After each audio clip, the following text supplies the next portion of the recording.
Intellectual তো আমি নই, কিন্তু বন্ধুদের সাথে মজা করা, এদিকে ওদিকে যাওয়া, নিজেকে বিনোদন দেওয়া।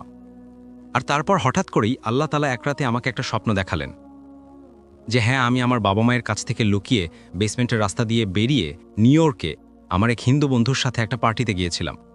11:30টার দিকে বেরিয়েছিলাম, রাত 3টায় ফিরে এসেছিলাম। আর আমি সফলভাবে ভেতরে ঢুকেও পড়েছিলাম, বেঁচে গিয়েছিলাম, ধরা পড়িনি। ধরা যেহেতু পড়িনি, তাই আমি ঘুমিয়ে পড়লাম।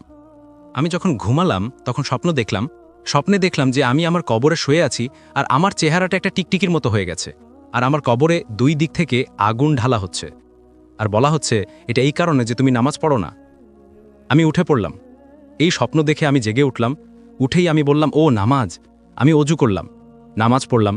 আমি ঠিকমতো নামাজ পড়তে পারতাম না, ভুলে গিয়েছিলাম। তো যাই হোক, আমি বললাম 5 ওয়াক্ত হয়, যেহেতু রাতের সময় এশা, তাই আমি এশা পড়লাম, যেভাবে হোক পড়লাম। তারপর তার পেছনে মাগরিব পড়লাম, তারপর আসর পড়লাম, তারপর জোহর পড়লাম, তারপর ফজর পড়লাম, তারপর সিজদায় কান্না শুরু হয়ে গেল। কাঁদতে কাঁদতে ঘুমিয়ে পড়লাম। সকালে আমি এভাবেই উঠলাম। আমার ভেতরে এই পরিবর্তন কারো দাওয়াত শুনে বা অমন কিছু থেকে আসেনি। হঠাৎ করেই আল্লাহ তাআলা আমার অন্তরে এই বিষয়টা ঢেলে দিলেন। এখন পরের দিন আমার সব বন্ধু তারাই ছিল যারা আগের দিন ছিল। আমার পরিবেশ সেটাই ছিল যা সবসময় ছিল, কিন্তু জানি না কেন মনে হলো ইয়ার আমি একটু সরে কোনায় গিয়ে নামাজটা পড়ে নিই। তারপর প্রায় 6 মাস পর আমার এক বন্ধুর সাথে দেখা হলো। তারপর কিছু সময় পর নামাজের সেই জোশ কমে গেল, জ্বরটা নেমে গেল। এরপর যখন কলেজে গেলাম, সেখানে এক বন্ধুর সাথে দেখা হলো। আমি ট্রেনে করে বাড়ি যেতাম, তার কাছে গাড়ি ছিল, গাড়িটাও ছিল লেক্সাস। তো ভালো বন্ধু ছিল। সে বলল, আমি তোমাকে নামিয়ে দিই। আমি বললাম, হ্যাঁ ঠিক আছে। তো সে আমাকে লিফট দেওয়া শুরু করলো। রাস্তায় আমাদের গল্পগুজব হতো।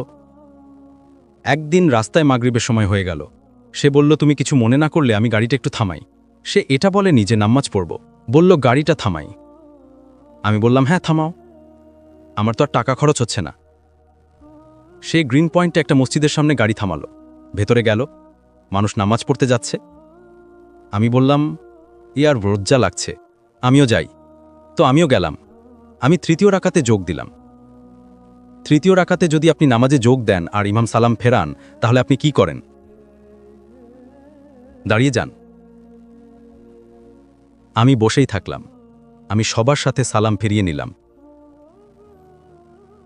আমার এদিকে লোক দাঁড়িয়ে আছে, ওদিকে লোক দাঁড়িয়ে আছে, আমি মাঝখানে বসে আছি। আস্তে আস্তে আবার নামাজ পড়তে শিখতে শুরু করলাম। তারপর সেই বন্ধুই আমাকে ইমাম সিরাজের সাথে পরিচয় করিয়ে দিল, আরও মানুষের সাথে পরিচয় করিয়ে দিল। পরে জানতে পারলাম সে হাফেজে কোরআনও ছিল। তার বাবা নিউ ইয়র্কে 30-35 বছর ধরে দিনে তাবলিগ আর দিনী শিক্ষার কাজ করছিলেন, আর নিউ ইয়র্ক পাবলিক লাইব্রেরিতে কোরআনের অনুবাদ আর মাওলানা মওদুদির বই বিতরণ করেছিলেন। ওই পরিবারটি নিউ ইয়র্কে যে দিনের খেদমত করেছে, খুব কম পরিবারই হয়তো তা করেছে। সে কখনো এই বিষয়ে একটা শব্দও বলেনি, একটা শব্দও না। কথাটা হলো, কিছু মানুষের মনের পাথর ভালো সঙ্গ বা কোনো স্বপ্ন বা কোনো ঘটনা বা কোনো ওয়াকিয়ার মাধ্যমে ভাঙে। তারপর তা থেকে সামান্য কি বের হয়? সামান্য পানি বের হয়।